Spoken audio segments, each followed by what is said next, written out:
নিয়োগ মাতৃ তেবে ইহারণী নয় মুক্তি পুনঃ ভকতির প্রাসঙ্গিক মাত্র ভকতি করন্তে মুকুতির হুয়ে পাত্র ভকতির কি এক মহাশক্তি আছে তুমি বুঝিবৰ কাৰণে যত্ন কৰা ভক্তি কৰা সকলে মুক্তি বাঞ্ছা কৰাটো সপোনতো নাভাবে কিন্তু তেওঁ নাভাবুতেও তেওঁৰ মুক্তি সাধনৰ কৰ্মখিনি সাধন হৈ গৈ থাকে নিজে আকাংক্ষাহে নকৰে কিন্তু তাৰ কৰ্মফল কোনো কাৰণতে অথলে নাযায় তেওঁ মুক্তি নিবিচাৰিলে তেওঁ মুক্তি হ'বই কেৱল মনৰ যিটো তেওঁৰ আসক্তি ভক্তিময় যিটো আসক্তিৰ কথাহে তোমাক ব্যক্ত কৰিছো ভক্তি কৰোঁতে কৰোঁতে কৰোঁতে কৰোঁতে তেওঁ মহামুক্তিৰ পাত্ৰ হৈ যায়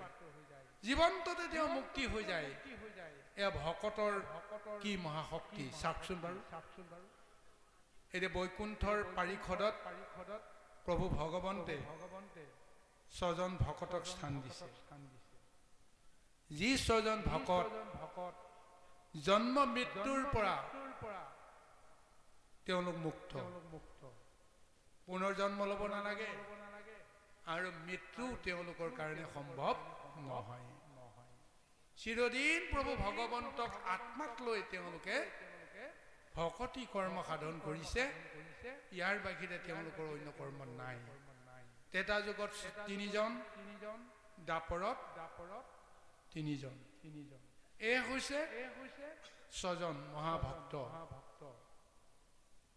হনুমন্ত জাম্বন্ত আৰু বিভীষণ তেতা যুগৰ ভকত উদ্ধৱ মৈত্ৰেয় আৰু বিদুৰ দাপৰ যুগৰ ভকত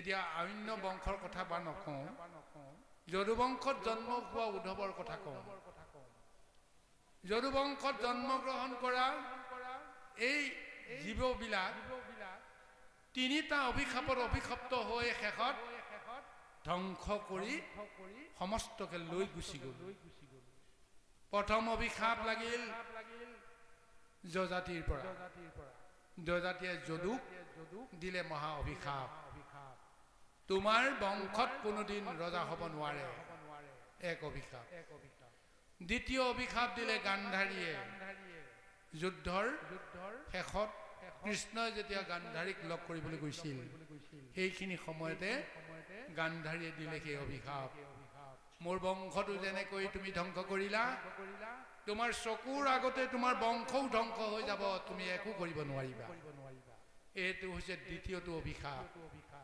তৃতীয়টো অভিশাপ পিণ্ডাৰক তীৰ্থত যেতিয়া ঋষি মুনি সমস্তই যজ্ঞ কৰি আছিল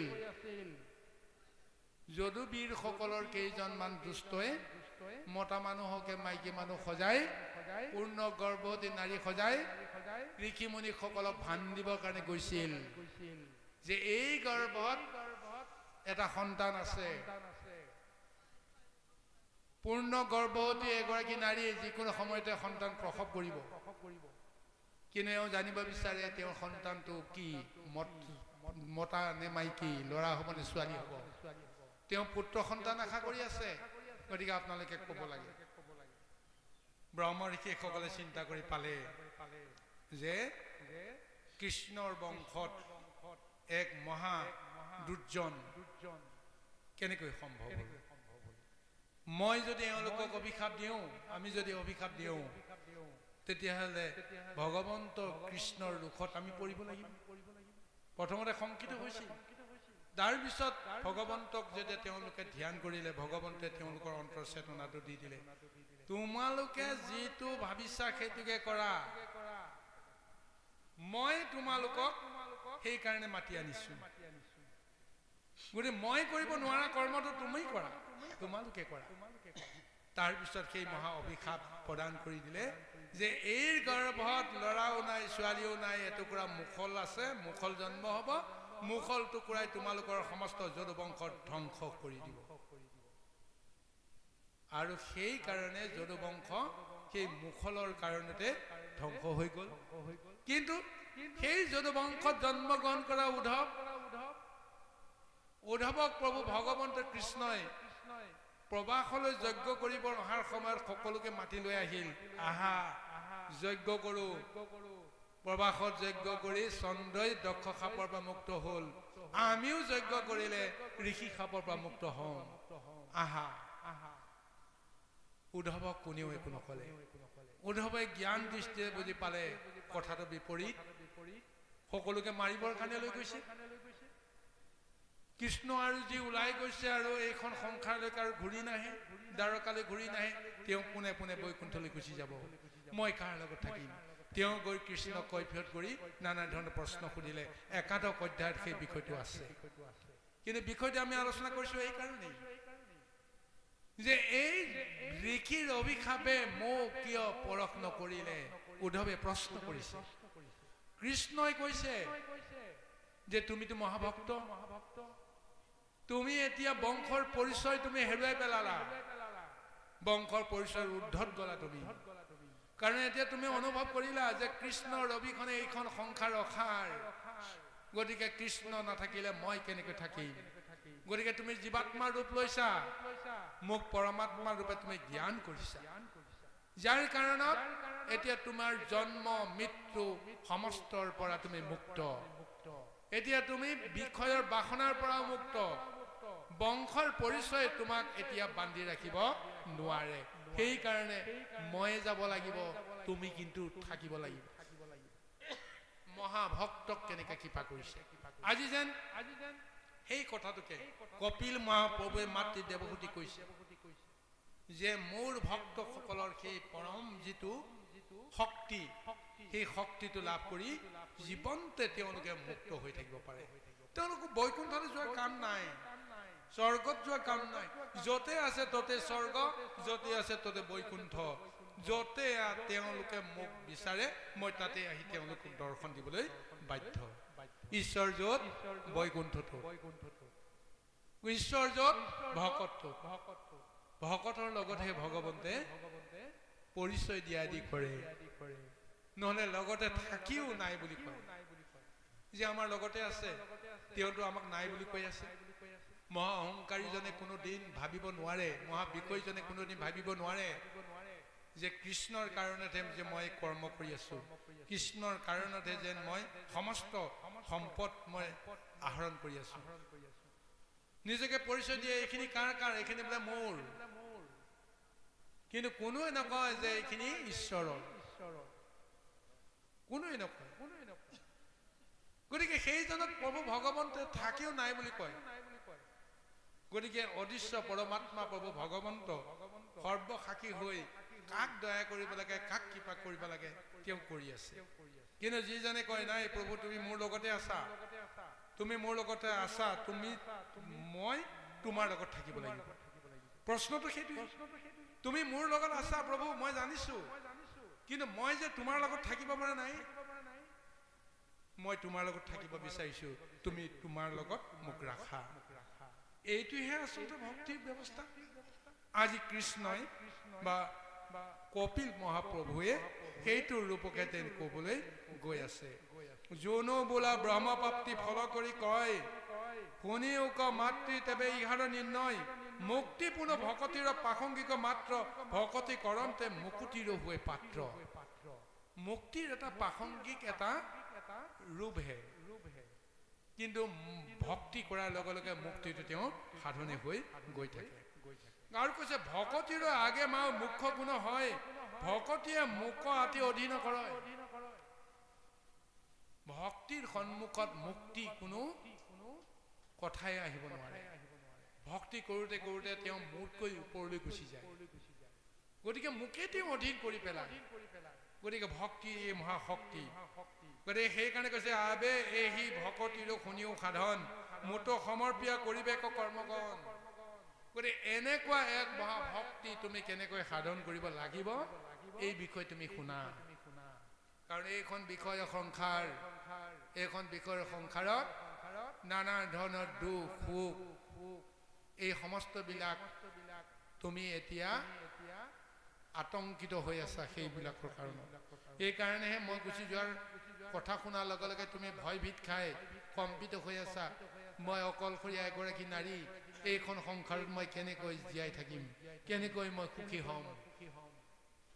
তাৰ কাৰণে তেওঁ কৈ আছে যে মোকেই সমৰ্পণ কৰি তুমি যদি নিৰ্গুণ ভক্তিৰ আশ্ৰয় কৰা, তেতিয়াহ'লে তুমি সেই ভকতিৰ পাত্ৰ হ'ব পাৰিবা। এতিয়া তেওঁ প্ৰশ্ন কৰিছে যে মইতো নিৰ্গুণ, মইতো নিৰাকাৰ, মোক তুমি ক'ত ভক্তি কৰিবা? জীৱসকলে ক'ত ভক্তি কৰিব? মইতো যায় তাৰ আগত দেখা নিদিওঁ। এতিয়া তুমি মোক চিনি পালা কাৰণে মই তোমাৰ পুত্ৰ ৰূপতে আছো, মই যত্ন কৰি আছো জগতক। কৰ্দমৰ পুত্ৰ বুলি যিসকলে জানে, সেইসকলে মোক ঈশ্বৰ বুলি নাজানে। যিসকলে মোক ঈশ্বৰ বুলি জানে, সেইজনে ভাবে যে ঈশ্বৰ কাৰো পুত্ৰ হ'ব নোৱাৰে। তেওঁ সমস্ত জগতৰে পিতা, সমস্ত জগতৰ জনক, সেইজন কাৰোবাৰ পুত্ৰ হ'ব পাৰেনে বাৰু? গতিকে আত্মজ্ঞানেৰে সেইটো ভাৱনা কেতিয়াও ল'ব নোৱাৰে। গতিকে সেইকাৰণে কৈ আছে যে তুমি যদি মোক চিনিব লাগে মই ক'ত থাকো, তেতিয়াহ'লে মোৰ দুটা ৰূপ মই তোমাক দেখুৱাই দিম, মই তাতেই থাকো, তাতেই তুমি মোক চিনি পাবা। যে এটা ৰূপ হৈছে ভকত, মই ভকতৰ হৃদয়ত থাকো, ভকতৰ লগত মই থাকো। যি ভকতে সদায় মোৰ গুণনাম কীৰ্তন শ্ৰৱণ কৰে, কীৰ্তন কৰে, মোৰ পূজা কৰে, সেৱা কৰে, যজ্ঞ কৰে, তপ কৰে, জপ কৰে, হোম কৰে, মোৰ বাহিৰে জগতক একোৱে নেদেখে, মোৰ গুণনাম কীৰ্তন লৈ সংসাৰ জগত পবিত্ৰ কৰি থাকে, আৰু মোৰ ৰূপটো লৈ হৃদয়ত তেওঁ মোৰ ছবিটো লৈ, ৰূপটো লৈ তেওঁ পৰমানন্দভাৱে তেওঁ জগত ভ্ৰমণ কৰি থাকে। সেই ভকত, সেই ভকতক তুমি সেৱা কৰিবা, ভক্তি কৰিবা, সেই ভক্তিত মোক তুমি পাই যাবা। সেয়াই মোৰ ভক্তি, সেয়াই মোৰ ৰূপ। গতিকে তোমাক মই এই পৰিচয়টো দিলো, আৰু আন এটা পৰিচয় মই তোমাক দিম, সেইটো হৈছে প্ৰতিমা। প্ৰতিমা এটা সাংকেতিক চিহ্ন, প্ৰভু ভগৱন্তৰ এটা সাংকেতিক আলয়, য'ত প্ৰভু ভগৱন্তক ইয়াতে আছে বুলি দৃঢ় বিশ্বাস কৰি তেওঁক পূজা কৰা যায়, তপ কৰা যায়, জপ কৰা যায়, যজ্ঞ কৰা যায়, সেৱা কৰা যায়, মই তাত উপবিষ্ট হৈ থাকো। গতিকে চাওকচোন বাৰু, আজি গোটেই জগতখনত পূজা সেৱাৰ মাধ্যমৰ যোগেদি আধ্যাত্মিক পৰিৱেশ চলি আছে। কোনে কেনেকৈ পূজা কৰিছে বেলেগ কথা, পূজা কৰি পাইছে নাপাইছে বেলেগ কথা, কিন্তু ভগৱন্তে কৈছে শুদ্ধ অন্তৰে সৈতে যদি মোৰ ভকতে মোৰ নাম লৈ য'তেই তেওঁক মোক প্ৰতিষ্ঠা কৰে, তুমি প্ৰভু ইয়াতে আজিৰ পৰা তুমি বসবাস কৰা। এয়াই তোমাৰ গৃহ, এয়াই তোমাৰ মন্দিৰ, মই তোমাক সদায় আহি তোমাক দৰ্শন কৰিম, সদায় মই তোমাৰ সেৱা কৰিম। এই ৰূপটো লৈ, ভাৱনাটো লৈ আমি যদি সি কাঠৰ মূৰ্তিয়ে হওক, বাঁহৰ মূৰ্তিয়ে হওক, মাটিৰেই হওক, যিয়েই নহওক, আমি ভগৱন্তৰ নামৰ যজ্ঞৰে, নামৰ তত্ত্বৰে যদি তেওঁক প্ৰতিষ্ঠা কৰি যদি আত্মবিশ্বাসটো যদি আমি দৃঢ়ভাৱে ল'ব পাৰোঁ যে ভগৱন্ত ইয়াতে আছে, ইয়াতে পূজা কৰিলে আমি পাই যাম। কি কাৰণত আমি সেই সকামী ৰূপৰ, সাকাৰ ৰূপৰ ভগৱন্তক যেন আমি বিচাৰোঁ, তাৰো এটা তত্ত্ব আছে। তেওঁ নিৰাকাৰ ৰূপত থকা ভগৱন্ত যে আমাৰ হৃদয়তে আছে, যেতিয়ালৈকে আমাৰ মন বুদ্ধিয়ে ইন্দ্ৰিয়গণে স্বীকাৰ নকৰে, নানা বিষয়ত যেতিয়া ভ্ৰমণ কৰি কৃষ্ণক যেতিয়া পাহৰিবৰ কাৰণে যেতিয়া বাধ্য কৰায়, তাৰ মাজতে জ্ঞান দৰ্শন দি কোনোবাই যদি আমাক উপদেশ দিয়ে তুমি কৃষ্ণ নাম লোৱা, তুমি কৃষ্ণ ভক্তি কৰা, এইসকলৰ কাৰণে এইটো বিধি। গতিকে তেওঁলোকে নিশ্চয় গুৰু সেৱা কৰিবলৈ বাহিৰত থকা ভগৱন্তজনক প্ৰথমতে বিচাৰিবৰ কাৰণে আমি যত্ন কৰোঁ, তেতিয়াহে ভিতৰত থকা শক্তিবিলাকৰ কিবা নহয় কিবা এটা শুদ্ধ ৰূপ এটা আহিব। আৰু সেই বাহিৰৰ ভগৱন্তজনক যদি হৃদয়ত যদি আমি স্থাপন কৰি ল'ব পাৰোঁ, তেতিয়াহ'লে নিজে নিজে দেহৰ সমস্ত আসক্তিবিলাক, ইন্দ্ৰিয় শক্তিবিলাক শুদ্ধ হৈ পৰিব। গতিকে এইটো কাৰণতে আজি দেৱহূতি কৈছে মই মূৰ্তিৰ ৰূপতো শুদ্ধ ৰূপত থাকোঁ, প্ৰতিমাৰ ৰূপতো থাকোঁ, আৰু সেই প্ৰতিমাত কেৱল মোৰ স্বৰূপটো তুমি স্মৰণ কৰিহে সেৱা কৰিবা, ভক্তি কৰিবা। নিৰাকাৰজনক উপলক্ষ কৰি সেই সাকাৰজনক আমি মৰ্যাদা দিব লাগিব ভক্তি কৰিব লাগিব এইটো স্বৰূপতে আমি পাম তাৰ মাজতে আৰু এটা কথা কৈছে তুমি বাহ্যিক জীৱবিলাককো তুমি নিজৰ আচৰণৰ সৈতে এটা সম্বন্ধ কৰিব লাগিব শুদ্ধ ৰূপত সেই সম্বন্ধ কৰিব লাগিব গতিকে এইখন সমাজত আমি তিনিটা স্তৰত জীৱবিলাকক প্ৰভু ভগৱন্তে বিভাগ কৰি থৈছে উচ্চ আৰু মধ্যম আৰু একেবাৰে নিচ হয়নে তিনিটা তৰপ ওপৰত মাজত আৰু তলত এই তিনিটা তৰপত সংসাৰখনক সকলো প্ৰকাৰে বিভাজিত কৰি থৈছে গতিকে আজি মনুষ্য লোককো তেনেকুৱা এটা বিভাগ দিছে যে তুমি কোনটো বিভাগত থাকিবা নিজকে প্ৰশ্ন কৰিবা প্ৰশ্ন কৰি তুমি নিজকে সিদ্ধান্ত ল'বা যে মই মাজত আছো মুঠকৈ ওপৰত আছে আৰু মুঠকৈ তলতো বহুত আছে গতিকে ওপৰৰ সকলৰ লগত মোৰ সম্বন্ধ কি হ'ব তলৰ সকলৰ লগত মোৰ সম্বন্ধ কি হ'ব আৰু সমানৰ সকলৰ লগত সম্বন্ধ কি হ'ব তাৰ কাৰণে এটা সুন্দৰ এটা উপদেশ দিছে সমানত মৈত্ৰী উত্তমত শতকাৰ